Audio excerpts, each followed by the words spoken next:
Nagkasagutan kami ni Monica. Ayaw niya talagang tagalin si Jenny sa grupo. We won't be having this problem, Mama, kung hindi dahil sa inyo. Well, I'm sorry. I'm so sorry.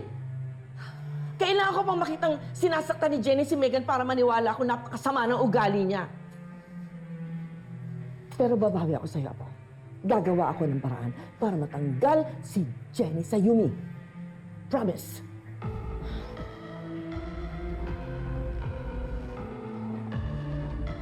Megan.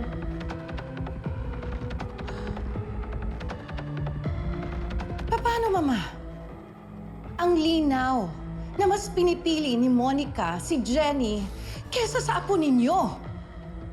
I have a plan. Sisirain natin si Minji para masira si Jenny. At kakailanganin ko ang tulong mo.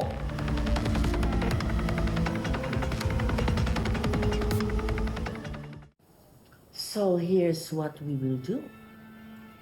Aapihin mo si Jenny, magagalit si Minji at susugurin ka. Kukunan natin ang video ito at ipapakita natin kay Monica. So what do you think? Ang sabi mo, you need my help. Pero hindi ko naman nakalain. Naggagamitin mo talaga ako para dyan sa plano mo. Siyempre, it will only work kung ikaw mismo kikilos. Remind me again, Dara. Ano nga yung gusto mong mangyari matapos yung legacy concert mo? Ha?